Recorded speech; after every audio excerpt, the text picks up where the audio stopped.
Well, anybody's gonna do it.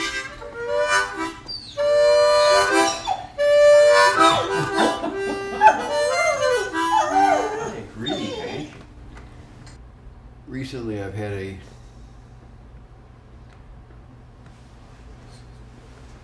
couple nights of just amazing, what I call dumps of knowledge, and it's like somebody, the divine source is just dumping information to me in mass volumes that seems really difficult to comprehend all at once, and at the same time I understand what's coming, and it's coming so fast that I really don't even need to try to understand it. It just all of a sudden gets into my conscious, and I'm aware of what I need to do.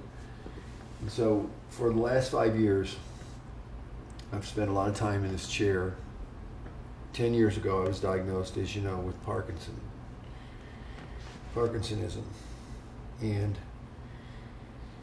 that was a result of a infection by ticks that I picked up on a backpacking trip in Colorado. I'm sorry, not Colorado, in Utah, Grand Gulch, Utah. And 8 months after I came back, I almost died from the infection. The bacterial infection that went to my brain from what I now know as being a Lyme disease infection. And so to sort of set up what has occurred recently, I'm giving you the information about the last 10 years that I've seen, that I've been in this chair for generally almost about 6 to 9 hours a day. On my best days, 4 hours. On the worst days, about 9 hours. And the reason I say this chair is because my body just shuts down neurologically, and when it shuts down, I have no balance. I can't walk without assistance. I can barely shuffle across the floor, and that changes as a result of several things. Number one, could be affected by the way I'm feeling. If I'm feeling really good and positive, the good chemistry that's created in the human body creates a reaction which is what I call life. It's life in the way of joy, happiness, and peace and love, and it's just goodness creates good things, and which is what I've come to believe. And when I'm watching something on television or a documentary or something that's negative, I can see the effect immediately, just as I can if it's a positive, inspirational. I can see it immediately, but at the same time, I also see the negative and how it occurs. So what happens is I come in and out of what I call neurological function. And when I'm in neurological dysfunction, what I call the crash, there are times that I can't think, I can't put words together, the brain's not working, the neurological effect of the influence on the body is that the body shuts down, my body shuts down. And so I find there are times when I'm just not very agreeable, and I'm not someone that most people would want to be around because of my presence at the time. It's just not good, and I'm aware of that. I'm very conscious of it. So a couple months ago, or probably a little bit over a month ago, I had a conversation with Greg, who is Greg Scott, my best friend. We've been friends for 40 some odd years. And Greg and I know each other very well. We've worked together. We've spent a lot of family time together. We're really good best friends, and mostly every Sunday we go to breakfast together. And so one of those Sunday breakfasts, I related to him an experience I had with one of the helpers that I get in the afternoons to come in and help me through the day to get the things done that I can't physically get done, and to just generally make my life easier because I'm immobile and in a dysfunctional state. And that helper's name is Joe Cruz, and Joe's a really good guy. You know, he's in his early 30s and extremely helpful. Joe's a rather quiet guy, and so here I am going through a dysfunction of my neurological system. And one of the things that occurs is that my legs become just like they're on fire. The connective tissue in the back side of my legs and my skin just absolutely burns with like somebody's holding a torch to my legs. And with that, I get some what is referred to as dystonia, where my feet tend to start tightening up and the toes start curling under, and I get behind the Achilles. In the Achilles tendon area, it just gets really tight, and it feels like my tendons are just going to just break from the tightness. So one of the things that helps is to have my legs stretched and at the same time pull back on the toe. And what it happens is it gives me great relief. So I want to sort of continue that thought in a second, and I want to say something that affected a conversation I had with Joe. I grew up in an area of the country where people would say, I guess a good description of the folks I grew up in the area of Fenton, Missouri, is that there's a lot of rednecks, and I was regularly referred to as a redneck. And because of that description and what it's usually defined as, what a redneck is defined as, in my way of looking at a redneck, I generally think of someone who's very opinionated, judgmental. Everything has to be a certain way, and if it's not, you're not welcomed into the community. If you're not the same color, if you're not the same, you don't have the same preferences in life. And basically, what I mean by that is, you know, if your political persuasion or your sexual persuasion or anything's different, you're looked at as someone that's really an outcast and unfit for being around someone. So I grew up like that. A lot of bias, a lot of prejudice. So with that kind of history and background, I've worked my whole life to become more open-hearted, more willing to look at things in life with a non-judgmental manner. And so in being in this chair for so long, and I've had many people that have assisted me, what tends to happen with me, and I think this might be true for most human beings, I've gotten to a place with a lot of the people who've helped me where I've relied on them. I've been somewhat dependent on them, because the person that I hire to assist me can really help me in many ways get through what is a very difficult period of time, physically, emotionally, and mentally.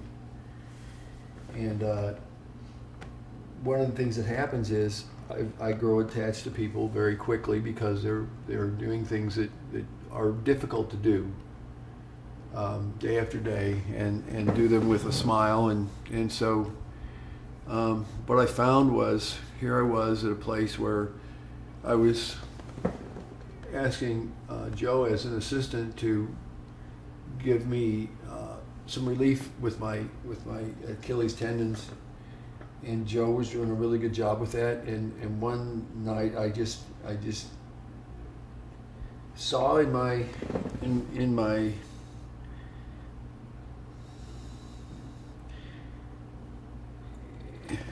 want to say in my mind, it probably was my mind. And what essentially happened was I had quickly developed the opinion that there was more to what was going on with the stretch in my Achilles than what in fact was happening. And so I felt that Joe was getting affectionate with me. And I had a conversation with Greg about that. And Greg asked me a question. He said, "Are you sure that what you think happened really happened? Or is it possible that maybe it was something you were feeling and you put that on Joe?" And that's the way I interpreted what Greg and I discussed. And I was absolutely sure that what I felt and saw was something that was an affectionate gesture. And so, confident of that, I let Joe have it. And I was very judgmental with that. And there's a reason I'm telling you this, because here's what I've begun to realize. I offended someone who does a really good job of taking care of me. I pay him to take care of me. He does exactly what, and he goes beyond by doing things that I don't ask him to do. He takes care of all kinds of chores around the house and business things, and sets up website stuff for me that for blogs, and just there's a ton of things I've never asked him to do, but he's just volunteered to do it. Hank, who's my dog of almost 10 years now, who I'm absolutely bonded to and so in love with. He's like a child to me. Hank got hurt, and at the time he got hurt, I was really having some difficulty because I was in a neurological state that was not a good place. And one of the effects of that neurological state is that, in my understanding, there's a lack of dopamine, which is a chemical in our bodies, in our brains, that has the effect of making things feel good, create calm, peace, contentment, joy, all the good things. And when the dopamine's not there, I can be a monster. So Hank got hurt. I was in a pre-monster state. And what happened was Joe left for the evening, made sure I was okay. He went home, and I laid in bed, and I just absolutely had a horrible time trying to sleep. And what happened was I started getting what I call a conscious download. I asked the question, why did Hank get hurt again? And the way he got hurt is, Hank has a tendency to play with a lot of sticks. He'll find sticks, and he's been hurt several times. Taking him to the vet, and what generally happens, he impales himself on a stick, because this dog lives for joy and playfulness, and he's a super athlete. He's a frisbee dog, and so what he does is he pounces on every stick he finds with the intent that it's going to create this amazing game of fun and joy. And he does that with the mouth wide open, and when he does, generally a stick gets punctures somewhere in his mouth, or punctures his throat and lacerates the esophagus, and off to the vet. So he was hurting, and I was absolutely certain that I saw the stick when he came in the house, and he wouldn't come near me because my interpretation was he felt he was in trouble. So I really had a tough time with where Hank was. And so as I'm laying in bed trying to sleep, and Hank's over here on the other side of the bed where he sleeps, he's in distress, and I'm asking the question, why again? And you can imagine when you've got a being, not necessarily a human being, but a dog species, a being which I believe has a spirit, and some people call it a soul. But at the same time, he's hurting. I'm just asking the question, why again? What is it about this? And what I saw happening, it was this stick lodged in his throat. And the day before, I had taken a hypnotherapy session because I'm looking at some things that I need to work on to help me purge myself of a lot of old history, a lot of old perceptions. And in the process of doing that, laying in bed and asking the question about Hank, I started feeling this unbelievable sense of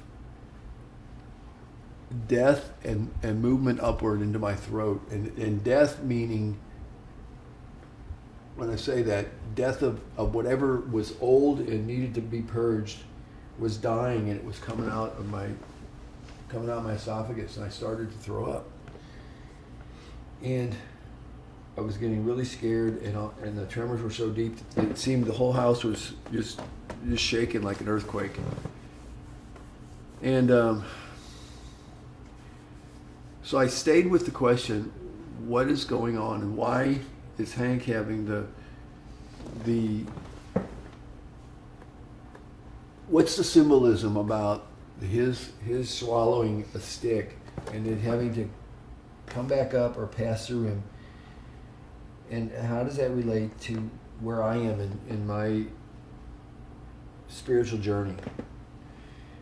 And spiritual journey in this case meaning I was born in December of 1953, and at that point I started a journey, and I'm on that journey now.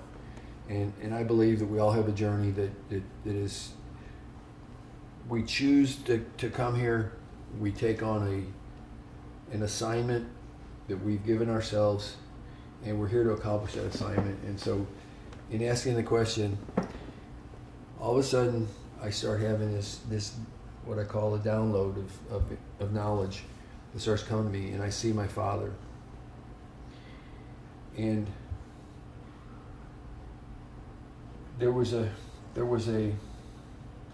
my father's been dead almost about 7 or 8 years, and with the feeling and the sight of my father appearing, I'm asking the question, why my dad? What's this got to do with my dad? And so one of the things I've discovered recently through some of the work I've been doing is that when I was 3 years old, there was an incident that occurred. My dad had me as a 3-year-old or close to 3 years old in his arms, and he was laying in bed. He had my back to his chest, and there was something happening that I left my body because I did not want to be where I was at the time. And my mom came into the bedroom and asked him why he had me in his arms. I don't know what happened. I suspect there was some affection, and it wasn't what I would consider to be normal affection. And so I've always had some questions about that happening, and I know I left my body because I see the incident happening, and I know that I wasn't present feeling what I would have felt at the time. So what I do know about my father is that his father committed suicide when he was 13-year-old, and he committed suicide in front of my dad. He blew his head off. My dad, at the age of 15, went in the Navy in World War II and fought the Japanese. And he was a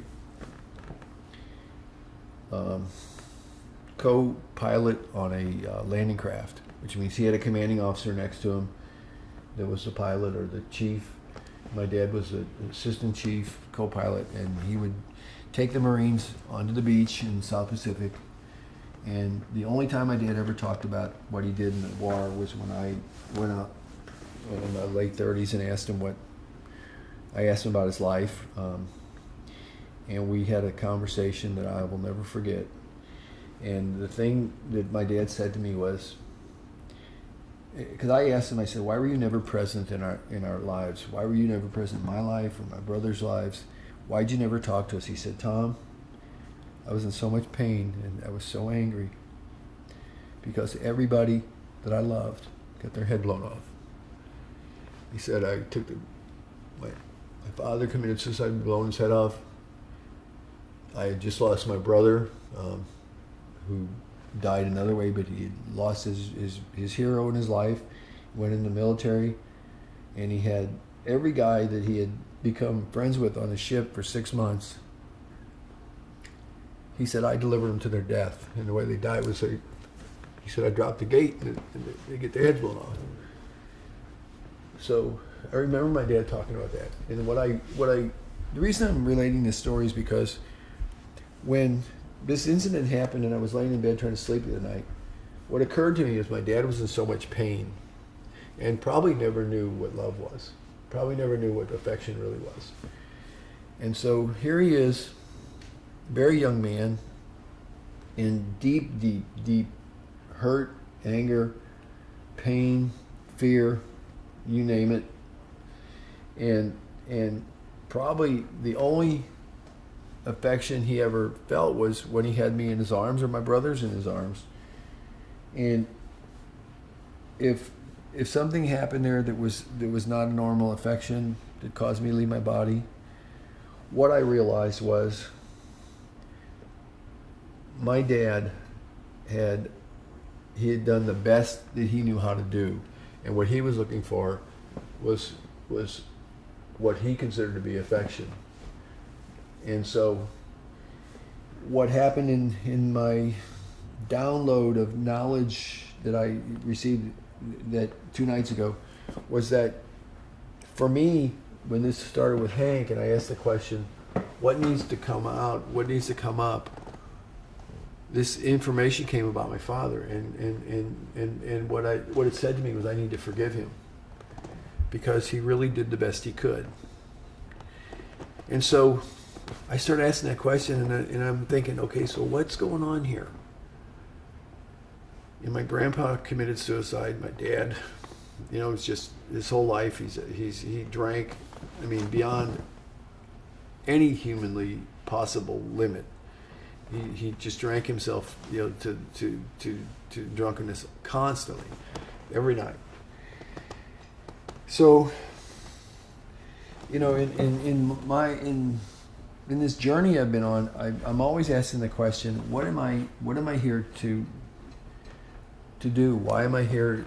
And what is my service to humankind? What am I here to learn and share? And so, in getting this knowledge that is coming down, I'm just staying with it, and it's like this information is coming so fast, and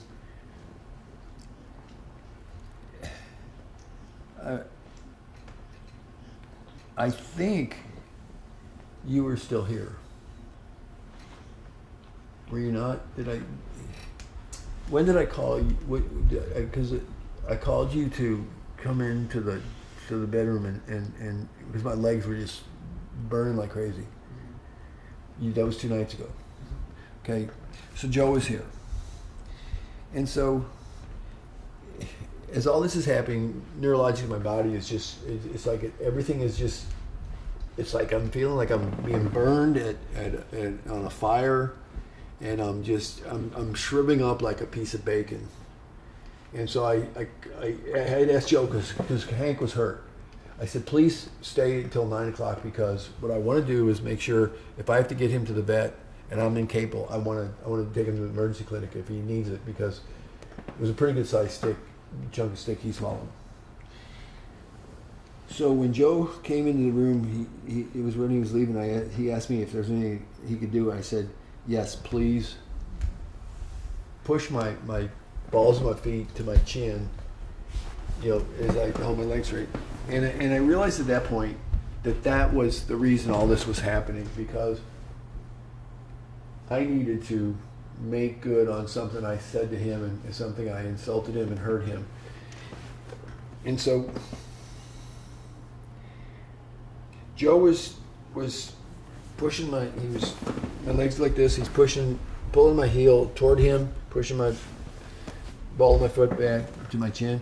And as he's doing that, I'm thinking, oh my God, I was wrong.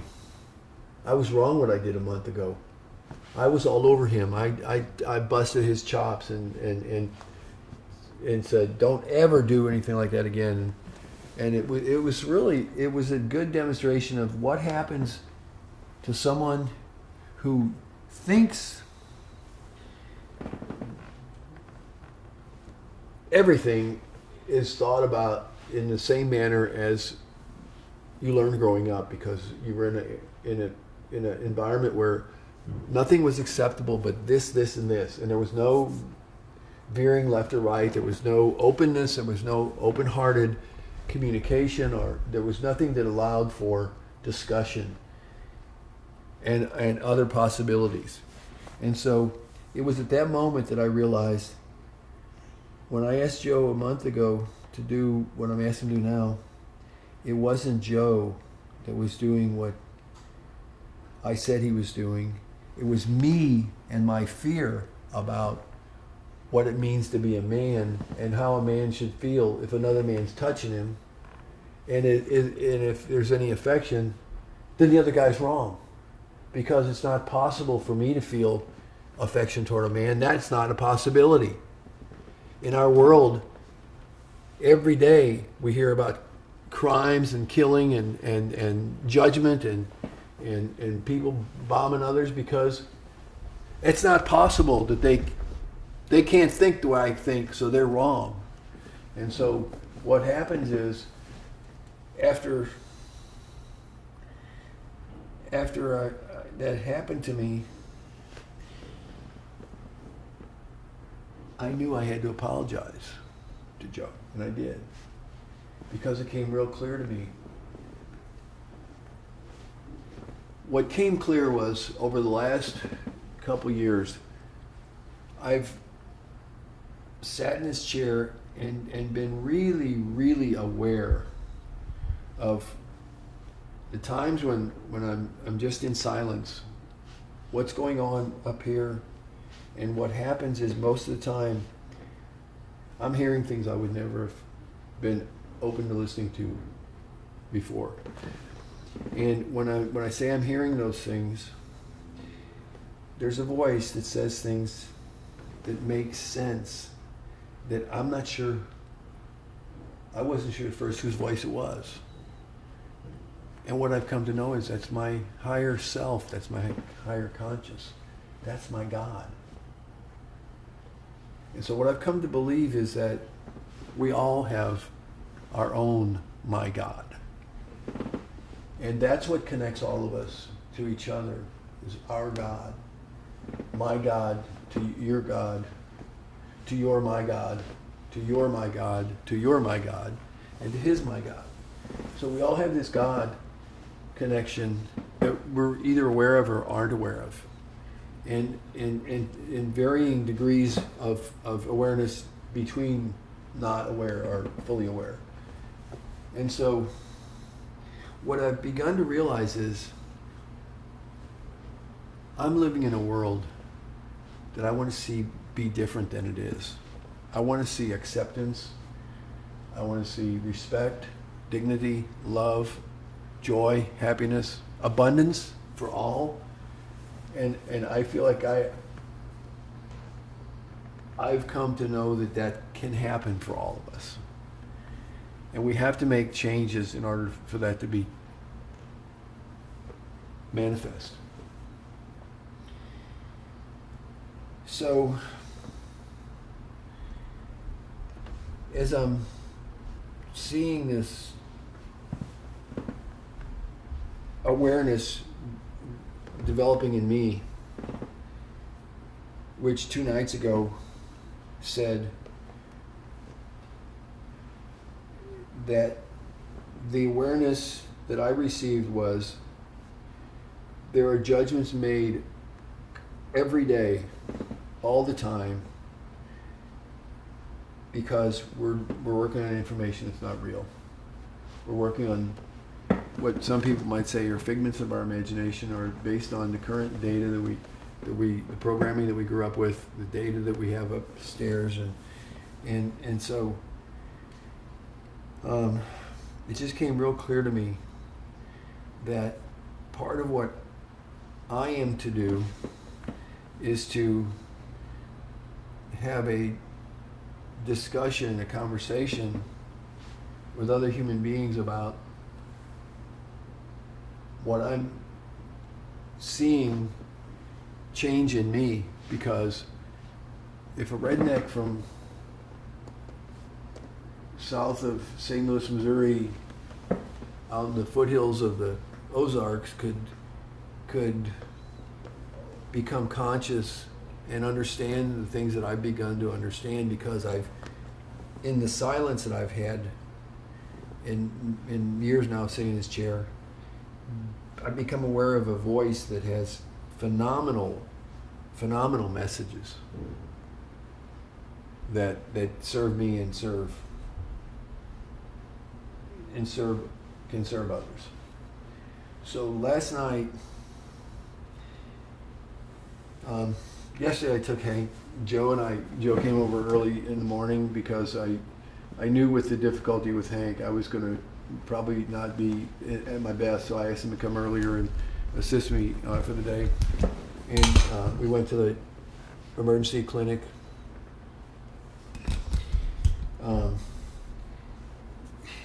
He was examined and came away with a pretty good diagnosis. He looked like he's going to be okay. And then last night it kind of changed, because he crawled off the bed, he crawled under the bed, and once again my fears started opening me up to the question, so why this issue? And my God, the stream of consciousness that began was just unbelievable. The dream that I had 3 nights ago, I was dreaming that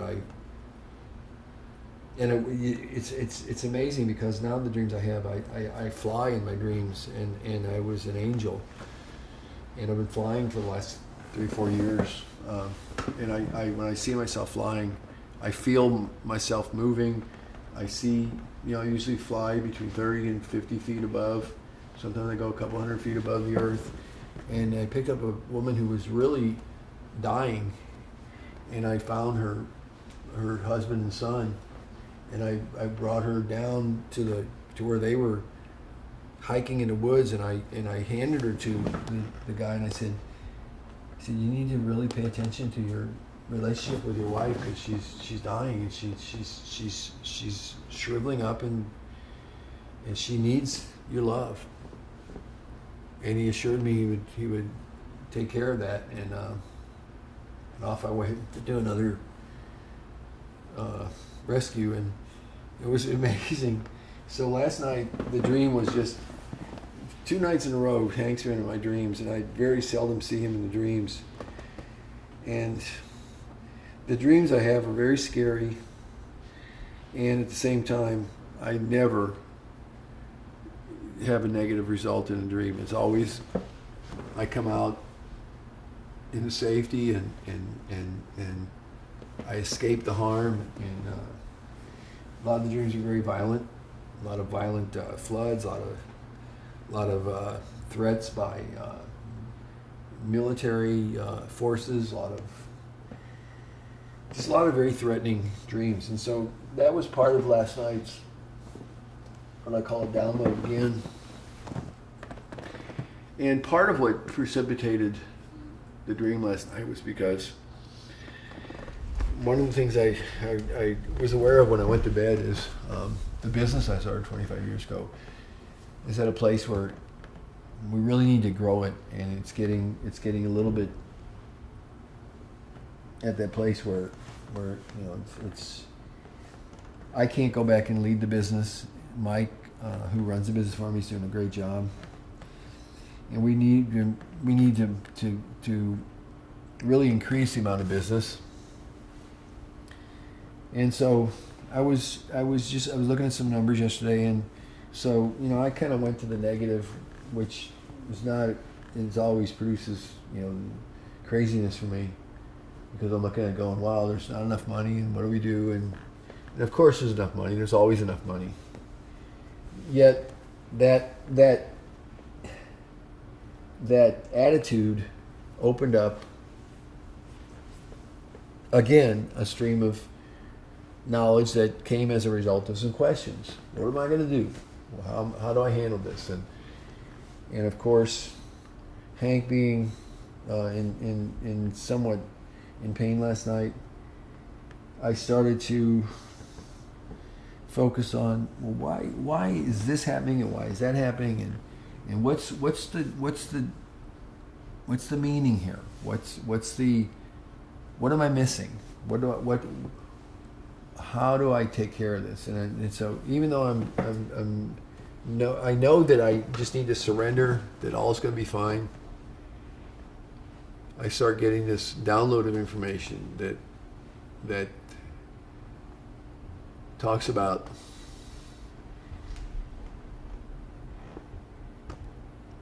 the kindness of strangers. I think that's what did I mention that to you? Yes. And so I'm thinking, what is the kindness of strangers about? And all of a sudden, and it's like, before I even finish the question, there's this stream of consciousness and data that just starts coming down, and knowledge that says, don't worry about it.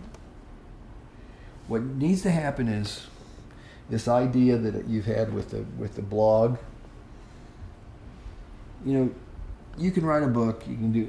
I can write a book. I can do all kinds of things. And what's happening for me is that when I'm in this chair and I'm tremoring so badly, and I'm unable to move, and I can't type on a keyboard, how do I write a book? I keep asking that question. And so my one of the questions I'm asking is, so how do I do that? What do I need to do? And all of a sudden, the knowledge comes down that you don't need to do anything. You've got somebody who can film you. Just get it on film, talk about it, put it out there, and it's going to happen. And Oprah's going to sponsor you. And I'm going, whoa, where did that come from? And so what I'm hearing is that the message here is that I need to find people who are in desperate situations, and develop a TV show that puts together, with the person's desperate situation, donors who've made massive amounts of money, and say, I'll help, and we'll get some goodwill and notoriety out of it for our organization or nonprofit or our business or whatever. And Oprah sponsors it, and what happens is we bring them on a show. It's called The Kindness of Strangers. We talk about where they've been struggling. It could be a family who can't afford to eat. They just can't do what they need to do because mom's sick, dad's paraplegic or whatever. And so what the premise is just bring people in this environment, and then talk about, okay, what's happening here? We're all looking at people who we're unaware of. Now we want to help them. But what is it that's really happening? Well, we're exercising loving kindness. We're looking at people who we probably would never spend our time with socially, but we're willing to give something, and in the process of giving something, it opens our heart, and we start looking at people differently. And what happens is we have a discussion as part of the show about, well, why is it that we're living in a world where these things are unheard of, and at that level of discussion, we start to, discuss, well, how do things need to be? What do we want, and how do we create it? And so for me, here's where I go back to the conversation I had with Joe. I've grown up in a my family was very prejudiced, very biased where I grew up. The community was very prejudiced, very biased. Because of that, I've carried a conversation with me throughout life, and because I chose to be different than what I grew up hearing and being influenced to think. Because I chose to be different, I was labeled a faggot. I was called queer by my parents, my brothers, my friends. Well, not necessarily my friends. My friends knew me, and it was people I went to high school with or was aware of. Because I chose to look different and dress nicely and look like I was successful, I was labeled and got in a lot of fights. So I look at that and I say, well, so how much of that's going on in our world, and how much of that's going on because I make a decision to accuse Joe of something he didn't do, and because of that, somebody gets hurt.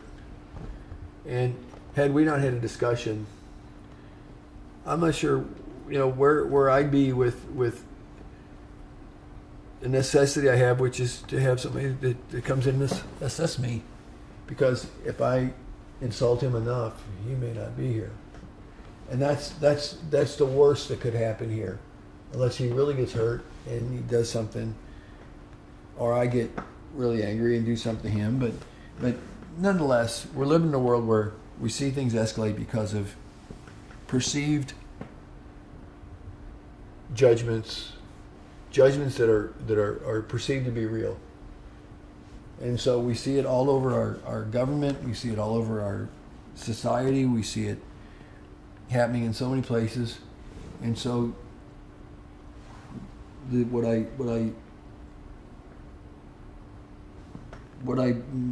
know I heard last night in what came to me in the dream state was that I need to get this message out about loving kindness, acceptance, tolerance, respect,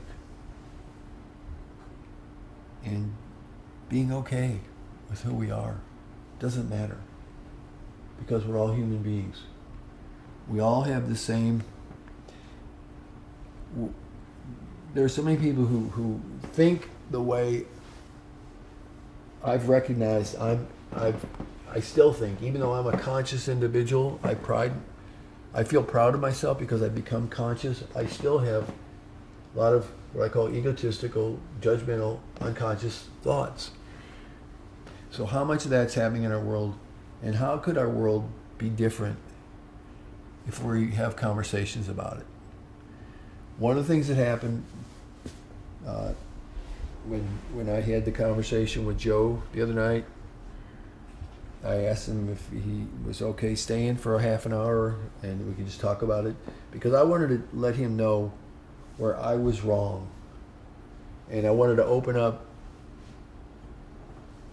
to him that it was not okay for me to treat him the way I did. And so with that, when he came in yesterday, he shared some things with me that I don't think he ever would have shared if I had not shown him the respect and dignity and acknowledgement that I showed him by saying what I said the night before to him. So with that, it's opened up a relationship that I think has become much different over the last 2 days, and is what I would like to see happen, not just with me and Joe, but with all of us in a world we're living in where we need to be judgmental of me to say that we need to be a certain way. And I think it would serve us all to be kinder, gentler, accepting, and respectful of each other. So that's where this starts.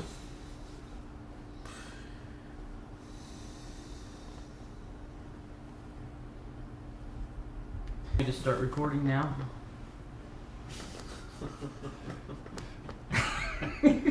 Well played. Well played, Joseph. Extremely well played, by the way. Sure, I can do it again. Yeah, but I can't. So, does that make sense what I just said? Yeah, it does. I mean, and, probably the biggest thing. Well, now, may I jump in here for a second? You may.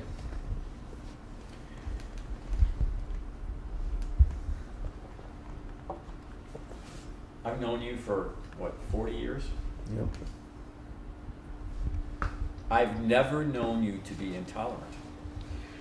So I don't... You don't see it. Well, that's possible. But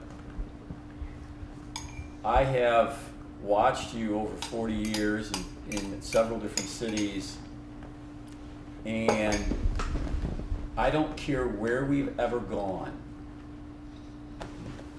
In the old days when we used to go clubbing, go to East St. Louis at 2 o'clock in the morning, or whether it's been here in town, I've never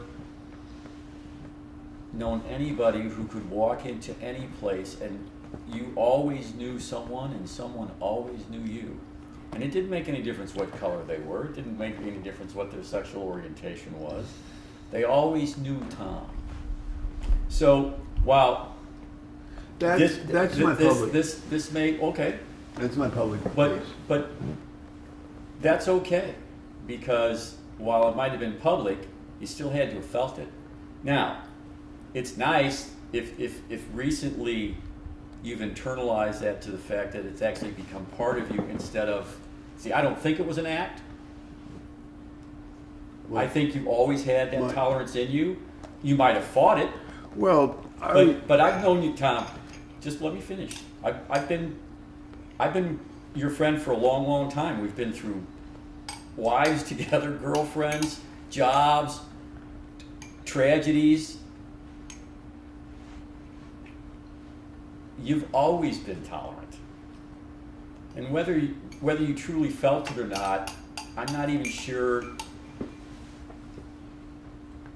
that's germane to the discussion. What's important is that you were. well, Now, if you finally accepted that as, hey, that's okay, as opposed to just, I did it because it's the right thing to do, well then, wonderful. But, just as an outside observer of 4 years, I've never known you to be intolerant. let me say. I know you've been frightened, perhaps, of what people might think of you, but I've never known you to consciously be intolerant to someone because they were different. Well, no, it's not that I was, or I'm saying I was, and at the same time, I could have had relationships that were much more meaningful, Okay. much more meaningful than what I've had. And the reason I'd say that is because, for instance, someone we know, Elliot. Elliot's a black guy, great guy, awesome human being. And where I came from, he'd never been called a black guy. All right. I'm fully aware. He'd been called something else. And that conversation is always in my head. Because that's what I was told someone was if they were dark skinned and African American. So, first time I see Elliot, we're on a trip with Joseph and Hank and I, and we're in Chattanooga, and it was interesting because not only am I spending time with a young African American human being that's a male, really cool guy, awesome human being that I'd like to have as a friend. And so, the conversation always going in my head about, well, you can't be friends with somebody that's black because they're black. And that's the old conversation. So my natural tendency is to just be okay with everybody. And so there was a point in the trip where we're in Chattanooga. Hank and I are competing in the world championship for the Frisbee disc dog championship. And I'm just finding Elliot is a wonderful guy. And I think it was after Hank caught a throw that was so amazing that I was shocked, and Elliot was shocked, and so it was one of those moments where there was so much joy, and he was closer to me than Joseph was, and I just ran over to him and I kissed him. And it caught both of us off guard because I was so excited, and I'm thinking, holy shit, I just kissed a black man. And in the world I came up, and it was like immediately, you guys are gay, and he's black and you're white, and you just violated everything. You're dead. And so it just was I became very conscious of the fact that was the conversation where I grew up. It's an old conversation. It needs to die. So that kind of conversation came up when the first time I asked Joe to push my toes to my chin, and do what he's doing, because he's got his hands on my feet. Men don't do that. Men will never do that because it's a gay thing. Where I grew up, that's what the conversation says. So Joe and I are talking, and he grew up in a household where that's nothing that you'd even think about. But where I went with that was I accused him of something he didn't do.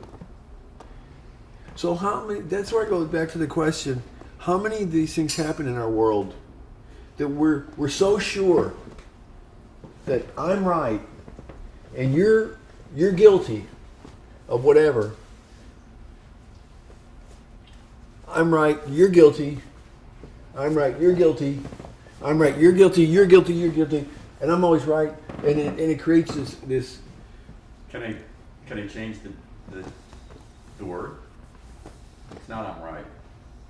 No, It's right? Not, it's I'm. Greg, where I grew up, it's I'm right. Okay. All right. And everybody else is wrong. They're guilty, and that's a conversation out there in the world that it's about me being right. But if we change the discussion from I'm right and call it what it is, why do they say it's I'm right?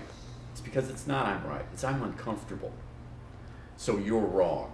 Because I don't want to be uncomfortable. Nobody would ever admit where I grew up that they were uncomfortable, because uncomfortable means weakness. Well, so we have to change the dialogue.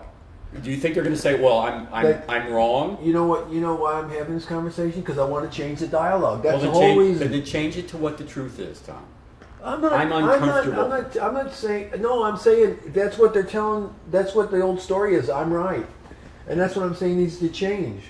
I'm not saying what to change it to. I'm just saying we need to change it. Well, by the way, this is the kind of conversation that Tom and I have had for 40 years, which is why I love him. We've had these kinds of conversations for a long, long time, and he and I come from the world. How we have remained friends for as long as we have is we come at the world from two completely different places. He's far more spiritual than I will ever be. I'm getting there, getting closer, but we do have a tendency to discuss things, which is great because we are different. And we should not like one another in like today's world because we don't agree on a lot of things, but we always listen to one another, always. So take that for what it's worth. That's what I'm talking about. Just having conversations so that people listen and begin to understand that there's a feeling human being on the other side that deserves respect and love and acknowledgement as much as I do. And conversely, the person who is saying I'm right and you're wrong also has feelings. Normally they're afraid. Oh yeah, exactly. And that's got to be No, the, I believe that has to be acknowledged as well. I'm not 100% sure where one goes with that. When someone's being bigoted or hateful toward another human being,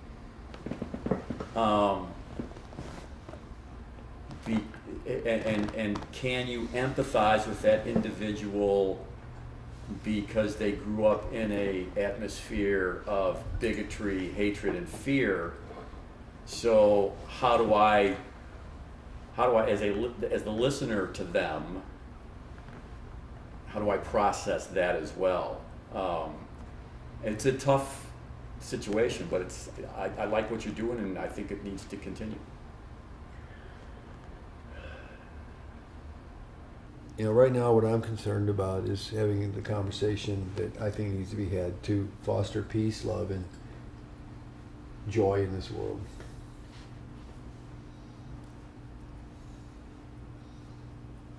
And you know, the place that I think is a really good place to start is, you know, let's be honest with each other. You know, it's not wrong in our world if a man touches a man or a woman touches a woman. There's nothing wrong with people following what they know in their hearts is what they want to do. There's nothing to be judged about that, nothing to be shamed about it. And just because someone touches someone else doesn't make them a certain way. We're all human beings. We all need affection and acknowledgement. And if affection and acknowledgement happens, it's a wonderful thing. Don't judge people for it. I've been guilty of that. And I've learned.